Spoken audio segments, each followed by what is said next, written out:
Today we're going to look at transformations of linear functions. As always, here are the state standards if you want to review those, and our success criteria, what you need to be successful in this lesson. You need to be able to identify a transformation of a linear graph. You need to be able to graph transformations of linear functions, and you need to be able to explain how translations, reflections, stretches, and shrinks affect graphs of functions. Next, learning vocabulary is very important. So here's the vocabulary you need to know for today's lesson. A family of functions is a group of functions with similar characteristics. Parent function is the most basic function in a family of functions. A transformation can change the size, the shape, the position, or orientation of a graph. A translation is a transformation that shifts the graph horizontally or vertically. A reflection is a transformation that flips a graph over a line called the line of reflection. And these last four here are the most tricky, because if you look when it says when A is greater than 1, a transformation is a horizontal shrink because the graph shrinks towards the y-axis. And then you skip down here and it says y greater than 1. The transformation is a vertical stretch because the graph stretches away from the x-axis. So a horizontal shrink and a vertical stretch kind of go together. And then when A is between 0 and 1, the transformation is a horizontal stretch because the graph stretches away from the y-axis, or it's a vertical shrink because the graph shrinks towards the x-axis. So again, these where A is greater than 1 are going to kind of go together, and the ones that are A between 0 and 1 will kind of go together. So these can be a little bit confusing. Here is a visual image of these, so make sure you have a graph or a visual image to go by, because that can really help. All right, so a horizontal translation. So this is going to be when your variable is inside the parentheses. You can see f of x minus h. This is going to be a horizontal translation. It moves you left or right.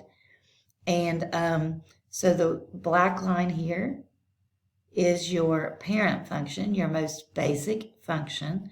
And this shows you how it shifts left or right based on whether h is greater than or less than 0. All right, a vertical translation moves you up or down. And again, your black line is your parent function. And you can see how, if you have k greater than 0 or less than 0, how that affects the graph as well. Reflections, you can have a reflection across the x-axis, or you can have a reflection across the y-axis. If the negative is in front of f of x, it's going to be a reflection across the x. If the negative is inside the parentheses, f of negative x, it's going to be a reflection across the y-axis. These are very important definitions, and again, the images or the pictures hopefully really help. All right, the last two to look at, horizontal stretches and shrinks. Again, this depends on what your A value is. The black line here, again, is your parent function, and you can see if A is greater than 1, or if A is between 0 and 1, if it makes it go towards the y-axis or away from the y-axis. And you can also see that in this case, the y-intercept stays the same. Same thing for vertical stretches and shrinks. The A value here, whether the A is greater than 1 or between 0 and 1, that determines how the transformation affects the parent function. So we will do some practice with these. Hopefully they will get a little bit easier. But these are just something that you have to review. Make sure you know the definitions of very well, and make sure you do plenty of practice and just think through the process with each one to make sure that you get it correct. All right, example 1, describe reflections in the x and the y axis. All right, this says let f of x equals 2x minus 1. Graph g of x equals f of x plus 3. So this is my f of x. It's saying, for a part, it's saying let this new function be f of x plus 3. And if you look back here, you can remember that plus 3 is going to be a vertical translation. All right? And then B part says t of x is going to equal f times, or f of x plus 3. And this time it's on the inside, so you can go back and see that this is a horizontal translation. When h, or the number, is inside the parentheses, this is a horizontal translation. So knowing those are going to be very helpful when you need to graph this. So let's go ahead and graph our parent function, 2x minus 1. Remember how to graph. Start with your y-intercept. Graph your y-intercept at -1. Your y-intercept is always going to be on the y-axis here. And this is your slope, and this is your y-intercept. So your slope is 2, or 2 over 1. So I'm going to go 1, 2 over 1. 1, 2 over 1. And I can do that however far I need to go. I can also go down 1, 2, left 1, down 2, left 1.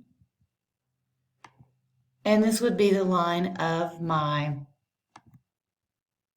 regular, or my parent, or my first function, my f of x. Let's say my f of x function. So let's see if I can graph this here.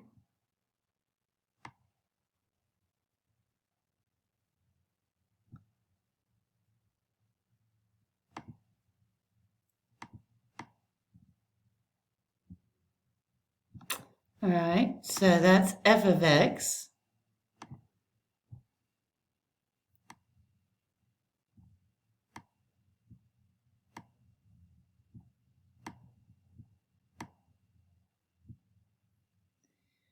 Now, for the next function, it just says we need to take f of x and move it up 3, plus 3. So f of x plus 3 just means that each point is going to be moved up 3. So every point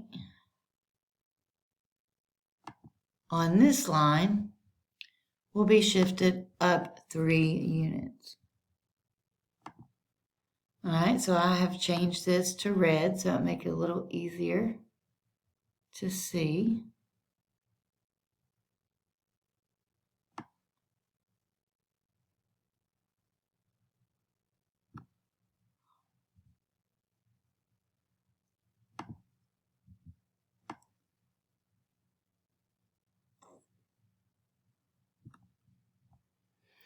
And so that would be g of x.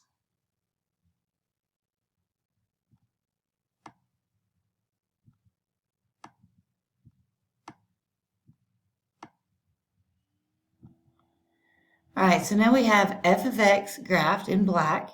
We have g of x, f of x plus 3. So this function shifted up 3. And now B part says t of x is going to be f of x plus 3, where your 3 is inside the parentheses, which means it's going to be a horizontal shift opposite the sign. So that means we're going to go left 3. So if we take every point and go left 3, we can do 1, 2, 1, 2, 3, 1, 2, 3.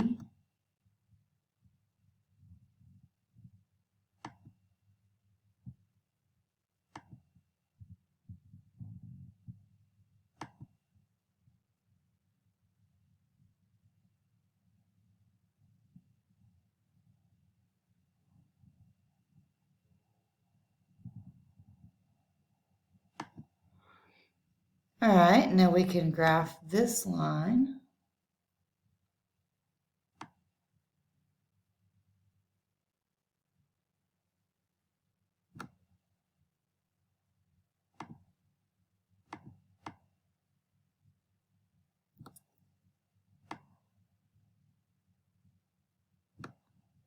All right, so I didn't graph all the points, but you can see that I graphed enough to where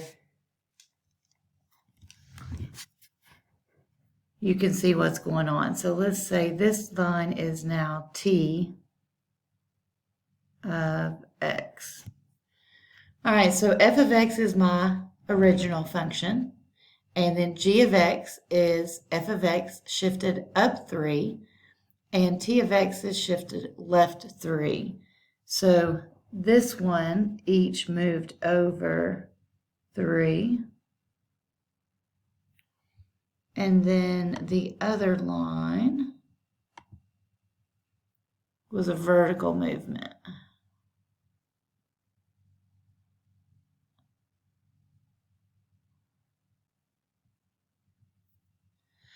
All right, so even though it looks very similar when it shifts horizontally or when it shifts vertically, it's because it's a linear equation. But just know that this being outside the parentheses means it's a vertical shift. So that's going to shift it up or down according to the definition. And this is inside the parentheses. So this one moves it left or right for a horizontal shift.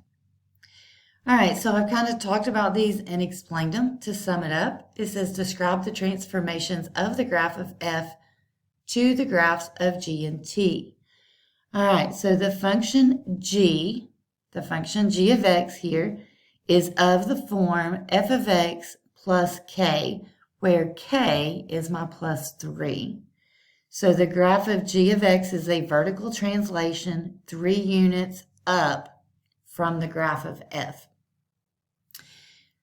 T of x is going to be, the function is going to be of the form y equals f parentheses x minus h, where h is negative 3 because it shifts opposite of the sign here.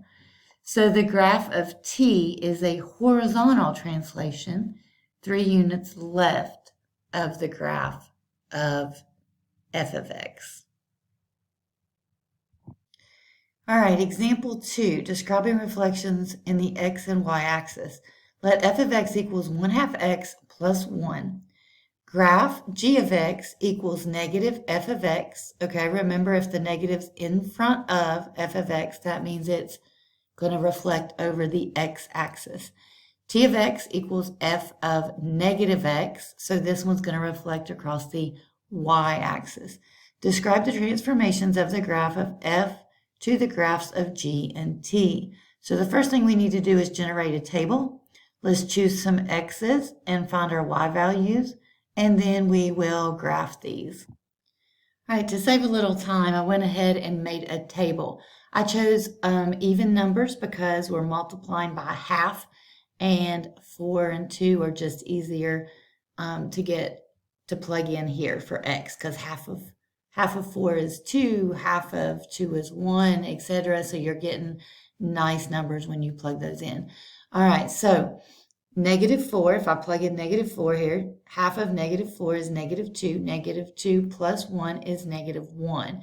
So I get these numbers, f of x. This is my table of values for f of x. So these are just 3 points from my original function, f of x. So if you graph those, you always go x then y. So 1, 2, 3, 4 over -4 down 1, and that gives me a point on the black line.